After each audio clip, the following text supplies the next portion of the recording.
संक्षिप्त महाभारत के शांति पर्व में कर्म और ज्ञान का अंतर तथा ब्रह्मचर्य आश्रम का वर्णन। सुखदेव जी ने पूछा, पिताजी, वेदों में कर्मों का करने का भी विधान मिलता है और उन्हें त्यागने का भी। अतः मैं जानना चाहता हूँ कि मनुष्य को कर्म करने से क्या फल मिलता है और ज्ञान के द्वारा कर्म त्याग देने पर उन्हें किस फल की प्राप्ति होती है। तो भीष्म जी कहते हैं, सुखदेव जी के इस प्रकार पूछने पर व्यास जी बोले, बेटा, मैं इन दोनों मार्गों का वर्णन करता हूँ। इनमें से एक क्षर अर्थात विनाशी है और दूसरा अक्षर यानी कि अविनाशी है। जो विनाशी कर्म में है और जो अविनाशी ज्ञान में है। वेद में दो मार्गों का वर्णन है, एक प्रवृत्ति धर्म का मार्ग है और दूसरा निवृत्ति धर्म का। इनमें से निवृत्ति धर्म का प्रतिपादन किया जा चुका है। कर्म अर्थात अविद्या में मनुष्य बंधन में पड़ता है और ज्ञान से मुक्त हो जाता है। इसलिए दूरदर्शी सन्यासी लोग कर्म नहीं करते। कर्म करने से फिर जन्म लेना पड़ता है।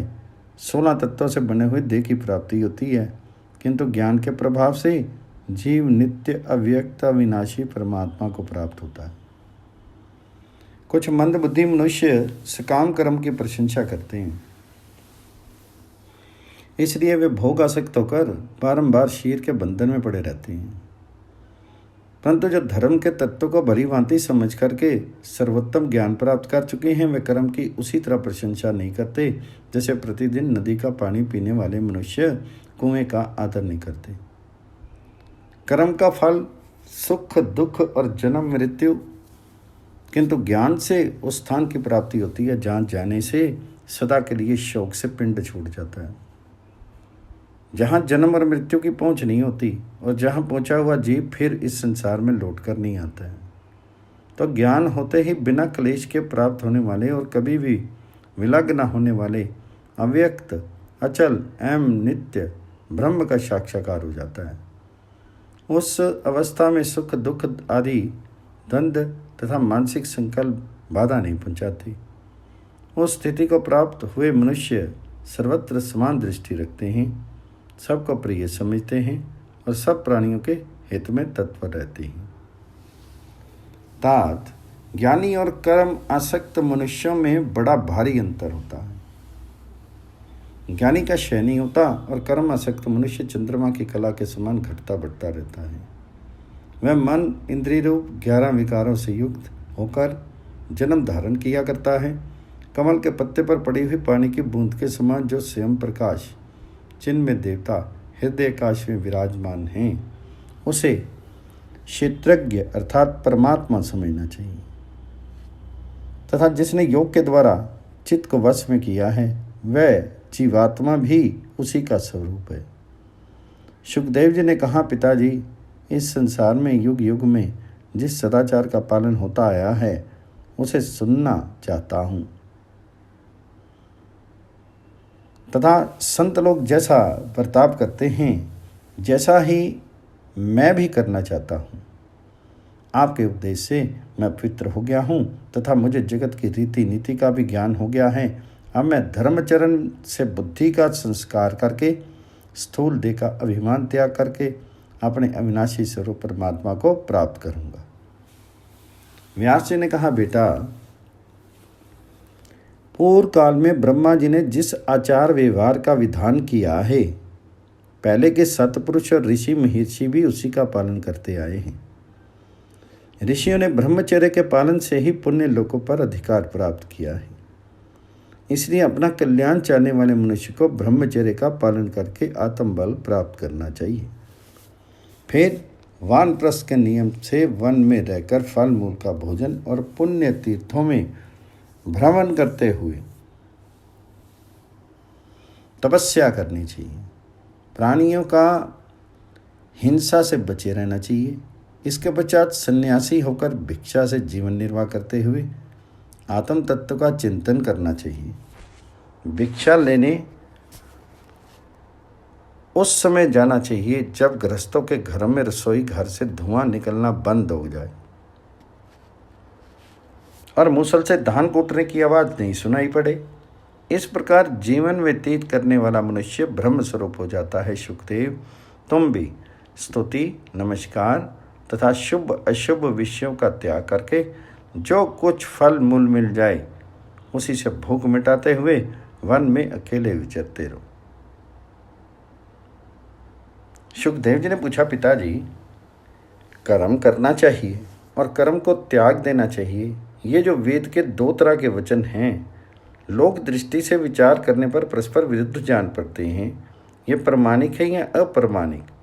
विरोध के रहते हुए इनको शास्त्रीय वचन कैसे माना जा सकता है तथा दोनों ही प्रमाणिक कैसे हो सकते हैं? साथ ही ये भी बताइए कि कर्मों का विरोध किए बिना मोक्ष की प्राप्ति किस तरह से हो सकती है? तो व्यास जी ने कहा, बेटा, कर्म करने और ना करने के अलग अलग अधिकारी हैं। ब्रह्मचारी, गृहस्थ और वानप्रस्थ ये कर्म करने के अधिकारी हैं और सन्यासी कर्मों का त्याग करते हैं। अपने अपने आश्रम के अनुसार शास्त्रोक्त नियमों का पालन करने से सभी उत्तम गति प्राप्त करते हैं। यदि कोई एक मनुष्य भी राग द्वेष का त्याग करके क्रमशः इन चारों आश्रम के धर्म का विधिवत पालन कर ले तो उसे अवश्य परब्रह्म की प्राप्ति हो जाती है। ये चारों आश्रम ब्रह्म में ही प्रतिष्ठित है और ब्रह्म तक पहुंचाने के लिए 4 सीढ़ियों के समान माने गए हैं। इनका सहारा लेने से मनुष्य ब्रह्मलोक में पहुंचकर प्रतिष्ठा प्राप्त करता है। धर्म और अर्थ में कुशलता प्राप्त करने के लिए अपनी आयु के 1/4 भाग अर्थात 25 वर्ष तक गुरु या गुरुपुत्र की सेवा में रहकर ब्रह्मचर्य का पालन करना चाहिए। ब्रह्मचारी किसी की निंदा नहीं करे, गुरु के सो जाने के पश्चात शयन करे, उनके जागने से पहले ही उठ जाए। गुरु के घर में एक शिष्य या दास के करने योग्य जो कुछ भी कार्य हों उसे स्वयं पूरा करे। सदा गुरु के पास मौजूद रहे, हर एक काम करने के लिए तैयार रहे और उसकी अच्छी जानकारी रखे। काम में छुट्टी मिलने पर अध्ययन करे, सबके प्रति उदार रहे, किसी पर कलंक नहीं लगावे।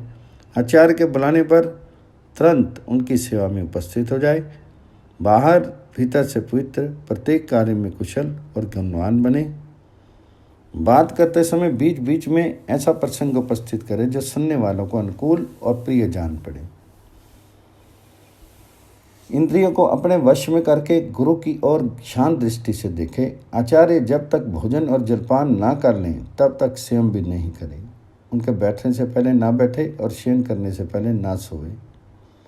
दोनों हाथ फैलाकर अपने दाहिने हाथ से गुरु का दाहिना चरण और बाएं हाथ से उनका बायां चरण छूकर प्रणाम करें। इस प्रकार अभिवादन के पश्चात हाथ जोड़कर गुरु से कहे, भगवान, आप मुझे पढ़ाइए। मैंने अमुक काम पूरा कर लिया है और अमुक कार्य अभी करूँगा। इसके सिवा और भी जिन कामों के लिए आप आज्ञा देंगे उन्हें भी शीघ्र पूर्ण करूँगा। इस तरह सब खाते विधिवत निवेदन करके गुरु की आज्ञा लेकर फिर दूसरा काम करें और काम हो जाने पर पुनः उसका समाचार गुरु जी को बतावें।